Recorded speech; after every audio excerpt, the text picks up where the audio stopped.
Hey horror fans, welcome back to Room 237. This is my 100th video, so I figured do something special. I would do my number one favorite movie of all time. This has been my favorite movie since I was a kid. I probably saw this, I think 4th grade at the earliest. 4th or 5th grade. Stanley Kubrick's The Shining. Epic movie. Actually, Jack Kroll from Newsweek says the first epic horror film, and I can see why. With a running time of almost 2.5 hours, it better be a damn good movie, because you're focusing on 3 characters for most of it. So 2.5 hours in one location, 3 characters, you really gotta make an interesting movie. It's one of the best shots out of the whole film. And I mean, everyone knows the story. Of course, this is adapted from the Stephen King novel. But Stanley Kubrick, one of the greatest directors ever, he strayed away so far from the novel. Stephen King condemns this movie. He will later go on to say it's a good horror film, but it's a bad adaptation, which I agree with.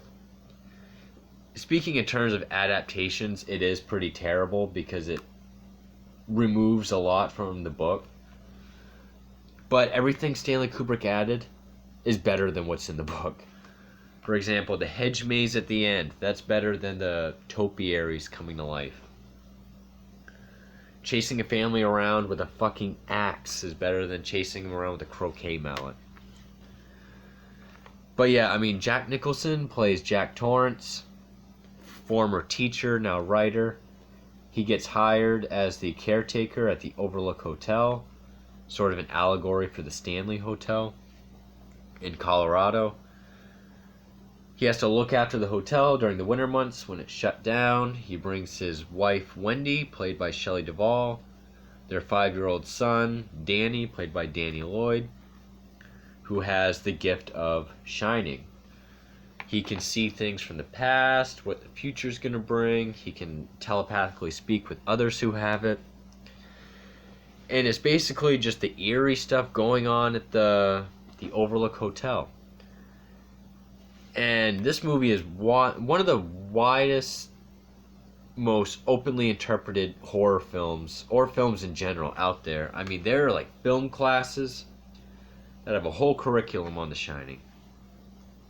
In fact, if you watch the documentary Room 237, it's about people who have these crazy fan theories as to what the film's about, which I'm not going to get into. That's a whole other video. But, you know, interpretations like, is Jack going crazy? Is he influenced by the hotel? Is he influenced by the ghosts of the hotel? Are there ghosts? Is it his inner demons coming out? Is it cabin fever? Pick and choose what you want. I mean, I like to think it's a mixture of both, because it hints too that Jack is a recovering alcoholic, which I can relate to. And, you know, he's sort of resentful towards his family because he had to quit drinking, which the novel and the piece of shit TV remake Stephen King produced delves into more. But I mean, a lot of this movie is just, I mean, you want to talk about atmosphere. I mean, so many wide shots with the most natural of lighting, because it's Kubrick. And, you know, lots of symmetrically perfect scenes. What I mean by that is, like, the main hall of the hotel has, like, posts and pillars and perfectly symmetrical shots. Almost like an Italian film. Wonderful tracking shots, like when Danny is on his big wheel going through all the hallways. The wonderful soundtrack. I mean, a lot of it is older pieces of music. In fact, if you have this DVD, the chapter index sort of tells you the pieces of music. Which, like, of course, the theme is like that dun dun dun dun dun dun, filled with like screaming and moaning behind it with eerie sound effects. One scene where Danny goes upstairs to get his fire engine toy, and there's just this sound because he's supposed to be sneaking in. It's like a bell. It's like ting ting ting ting ting ting ting ting ting ting ting. Just a lot of, and then like towards the end when everything's getting fucking crazy, there's like that dun dun dun dun dun dun.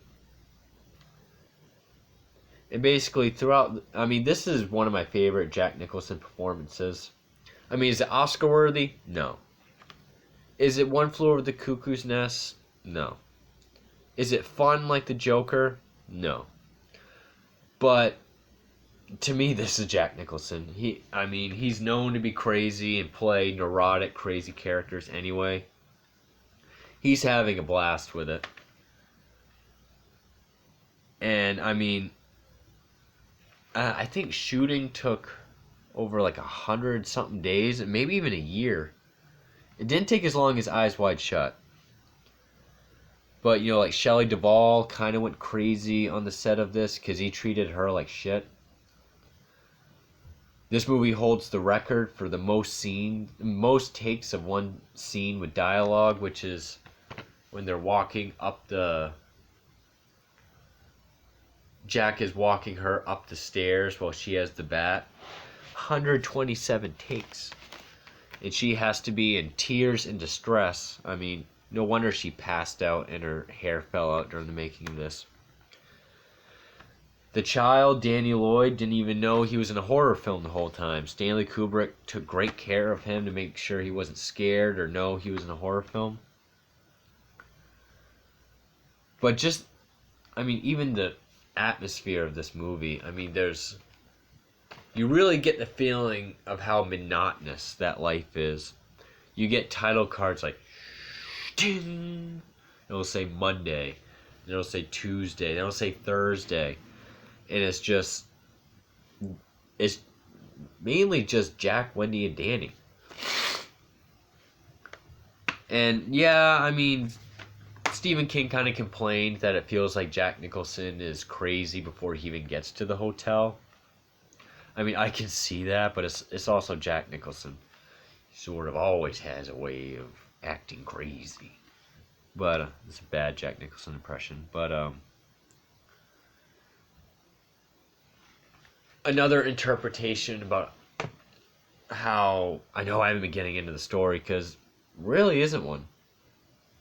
Just this family agrees to be caretakers, shit gets fucked up. Whenever Jack is supposedly talking to a ghost, he's always looking in a mirror. Like when he's talking to Lloyd the bartender, which is one of my favorite scenes. He's imagining he's drinking, he's complaining about his wife and his kid. He's looking at a mirror. So one of the theories that I sort of go with is, are all of these, damn it, sort of his own personal demons? Like Lloyd the bartender, is that his alcoholism?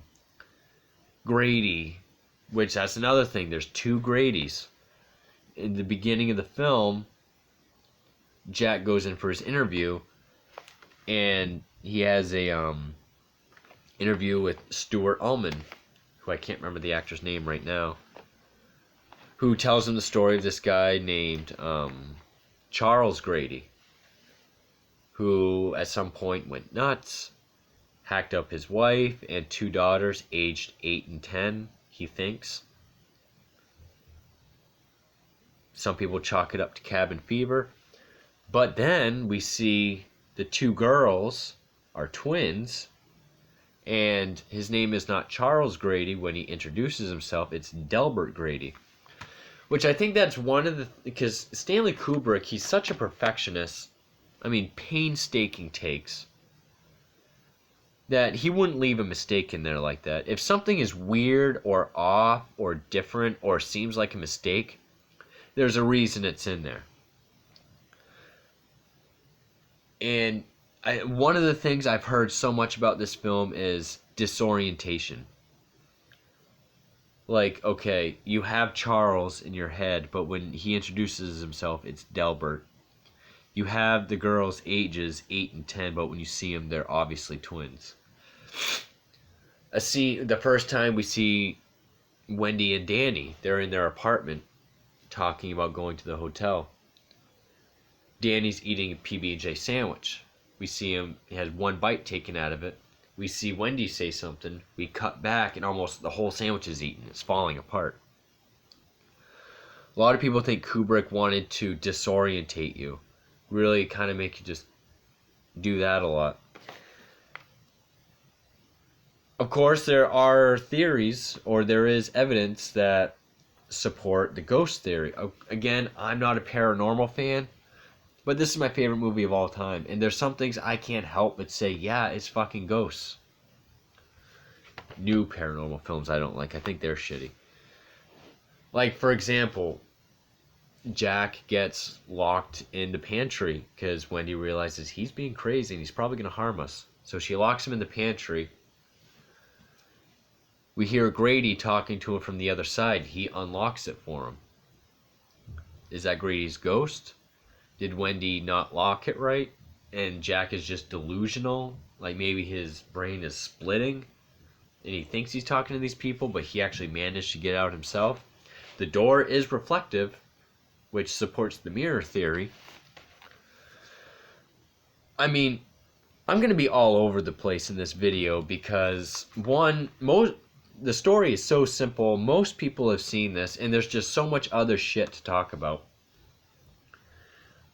Like the atmosphere, more so than John Carpenter's The Thing. They show certain scenes, like at nighttime, there's perfect blues. Like, I live in Maine. I know what winter looks like around 4 o'clock in the afternoon, which even says 4 p.m. Sting! 4 p.m. Dark, perfectly blue sky. The snow looks blue because it's getting dark. And you just hear the whistling of the wind. And it's just, you get chills because you can feel the cold. Stanley Kubrick did a wonderful job at capturing that.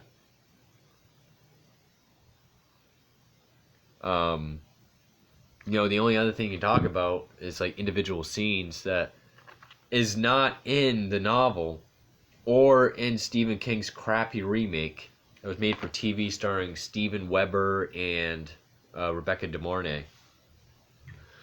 Which, you know what? I understand The Shining is a personal book for Stephen King. He wrote it, he came up with it at the Stanley Hotel.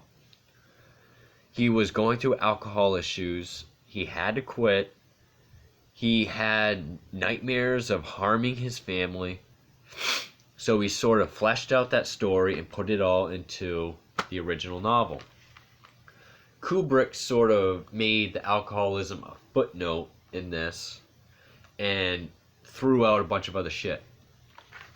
So Stephen King, it being so personal, he hated this, and in 97 came out, he produced a TV remake. But, even if the novel reads well, which it does,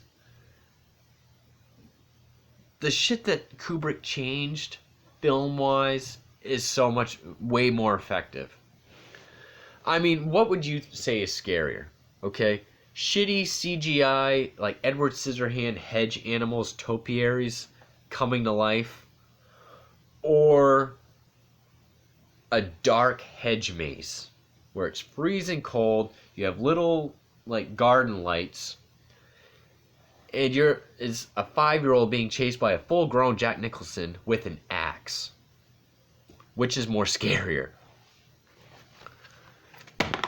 Whoops. And of course you have the scene that a lot of people talk about, which I actually have a poster. I can't remember who actually did it. Actually, I'll just turn it. That Shining poster, and the Clockwork Orange one next to it is the same as it's the same artist as The Shining. That's all my girlfriend stuff. Taxi Driver. But that Shining poster, I love because it has all the key scenes in it. But, Wendy's walking up the stairs. You get that weird chanting, which you can't even find anything on, or at least I can't.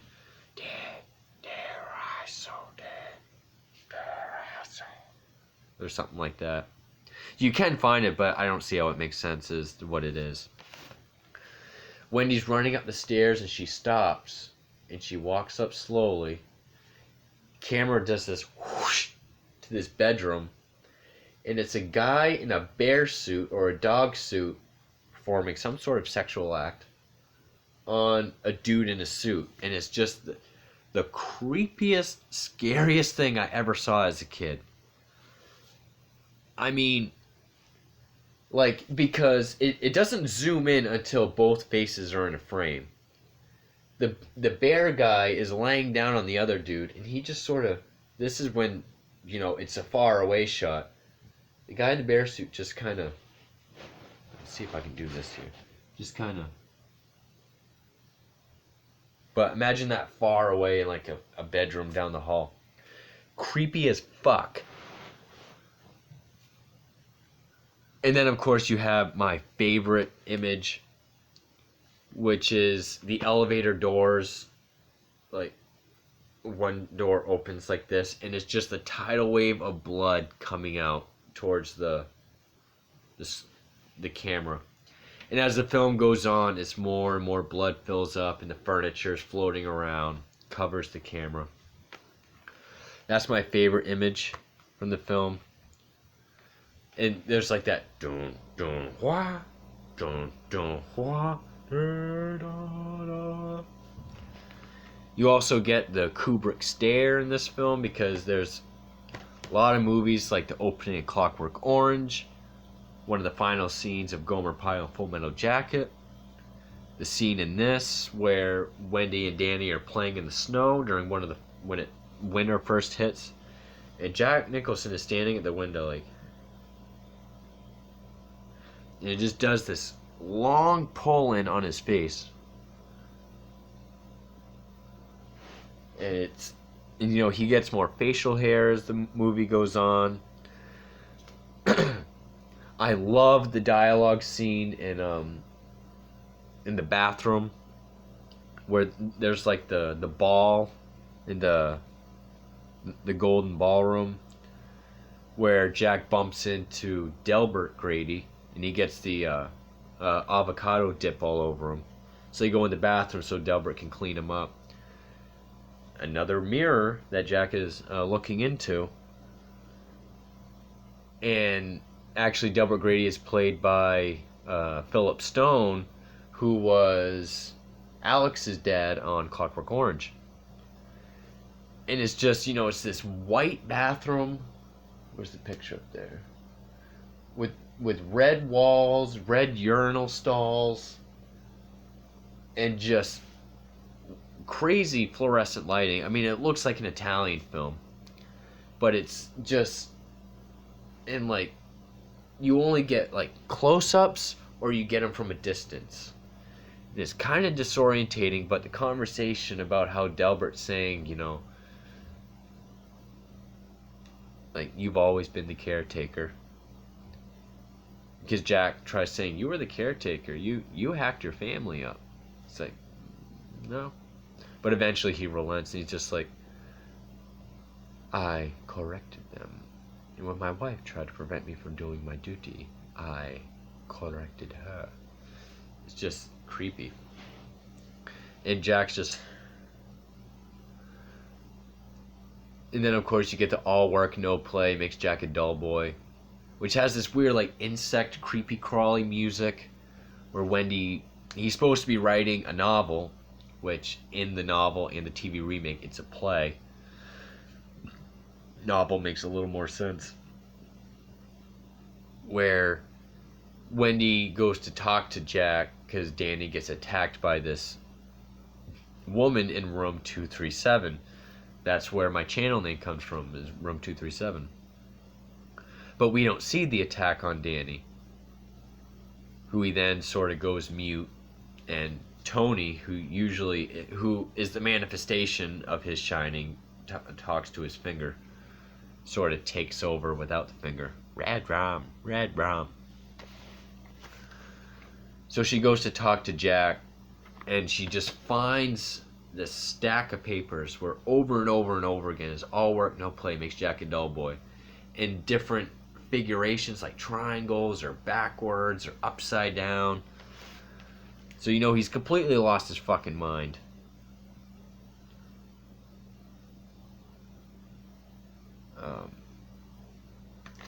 You know, I love the shot where he's in the pantry and like it's sort of like he's against like he's like this, like he's up against the door, like Kubrick's laying on the floor below him. So it's like if I can do this. It's like he's hitting the door like this and he keeps looking up to talk to Wendy. He puts his I really like that shot. Of course the axe coming through the door. I love the shot when he finally goes outside to chase Danny and he's in silhouette and he's like carrying the axe like a madman. And he walks past this field light and he's just in silhouette with an axe and it's this low weird angle. Of course the end where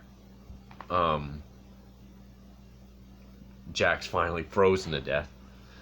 I'm not going to say spoiler alert. I mean, most horror fans have seen this already. It's one of the biggest classics ever.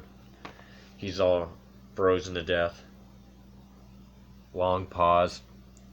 And then we get that crazy zoom to the song Midnight, the Stars and You.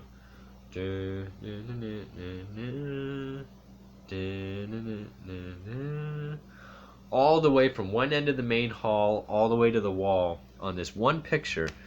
The July 4th ball, 1921, and right in the center of this big group ballroom picture is Jack Nicholson. Why? Was he absorbed by the hotel? Was he talks earlier about he's had deja vu, like he's been here before. Grady says you've always been the caretaker. It's up to you. And that's another reason why I like it. A lot of people don't like ambiguity. They like their movies to have answers. I can live with ambiguity in this. No right or wrong answer. It's whatever you think it is. But it's also just a beautifully shot film. Very atmospheric. Lots of wide shots. I'm probably going to run out of time here soon, so I'll wrap it up. And you know, the fact that I didn't even talk about Scatman Crothers. Plays Dick Halloran. He's the cook who Danny sort of channels for help. So, you know, he's on vacation in Florida, goes back to Colorado to help the family. Doesn't last long. I love that shot where he's just walking down the center of the main hall past all the pillars. Camera's just slowly behind him. Jack Nicholson hits him with the axe. And I mean, yeah, it's 142 minutes. It's a slow burn. But once you finally... But it's very methodical. It slowly builds up without you realizing it. It's one sort of crazy, weird thing after another that just keeps building up till eventually he's finally lost his mind. Like, my grandmother actually bootlegged this for me on 2 VHS tapes because it's so long. The first tape cut out after he goes to room 237 and sees the woman in the tub, which she goes from beautiful to zombified woman, which that was the one time my grandmother said don't blink when there's nudity on the television, because he's making out with this seemingly beautiful woman in the bathroom who's naked, but he looks in the mirror and sees she's all decayed and rotted. Looks great effect wise, but with the music and everything, it's very disorienting and creepy. Of course, Here's Johnny was ad-libbed. And we have yet to have a good version with a documentary. We need a retrospective on the making of The Shining. We have a on the set making of filmed by Vivian Kubrick, which has music by Wendy Carlos, I think her name is. That wasn't used. That is excellent music that should have been in the film. I always thought the documentary Room 237 was going to be about the making of the film, but it's not. Shelley Duvall, God love her, she She was on Dr. Phil recently. She's a mess. She probably wouldn't come back for a retrospective. Jack Nicholson might. I mean, that's probably why they haven't done it, because it pissed Stephen King off, and everyone else is either dead or resents the film. But I mean, I don't really know what else to say other than, it has wonderful imagery, a soundtrack kind of like Chainsaw Massacre. It does have songs and pieces of music, but it's also just eerie, ear-piercing sound effects. Wonderful atmosphere. You really get a sense of being alone and isolated. Like when you actually get a scene of somewhere else, it's kind of a breath of fresh air. But you can see why someone would lose their mind if it wasn't Fat Cabin Fever. But this is just, so many reasons why this is my number one favorite movie. Even when I was growing up, if there was ever a film that, I said, well, this is my favorite movie now. Like for a while it was Clockwork Orange and it was Taxi Driver. I always would watch this again and fall in love with it. I don't watch it often because I don't want to get sick of it. I usually just watch it on my birthday, which works out wonderfully because my birthday is in December. So it's a good wintertime movie. Yeah, I guess there was talks about a prequel to this. We don't fucking need it. I guess we're going to get a sequel because Stephen King wrote the novel Doctor Sleep, which is a sequel to his novel. So if you do a sequel, it wouldn't really make sense to be a sequel to this because they're so fucking different. But yeah, we're coming up on 30 minutes, which I actually thought it was going to be longer than that. I don't really know what else to say. It's a horror classic. It's almost more than a horror movie. It's an epic film. It's very slow, but it's super methodical, but you get beautiful camera work. You just get a lot of things that are just uncomfortable and what the fuck, like the guy in the dog suit. Just another movie that really creeped me out as a kid. I love the isolation and like some rooms. Like I can't remember what review I was talking about. I think it was Deep Red where I said certain rooms look creepy to me. Like with wallpaper and stuff. Like when it shows the twins being hacked up. I love that imagery. That's creepy looking. But yeah, The Shining, favorite movie of all time. Number one, above all. The epitome of... it's not a slasher. It's not very gory. Other than the elevator full of blood. That's really... And Halloran getting killed. That's the only blood that's in the movie. But... It's just... It feels more sophisticated. If that makes sense. And it's just a gorgeously orchestrated and executed film. I can't recommend it enough. Again, it is slow, but if you stick with it, you will not regret it. If you get confused, it's okay. I know a lot of people that have been confused by this. It's your own interpretation. This is just the perfect movie to me. So is this. So is Godfather 2. So is Monty Python and the Holy Grail. But this will always be my number one favorite movie. Love it to death. Can't praise it enough or recommend it enough. But I'm probably going to run out of time on this, and I don't want to redo it again. So, from Room 237, that's The Shining, where Room 237 comes from. Favorite movie of all time. Love it. Check it out if you haven't. Best movie ever. Thank you.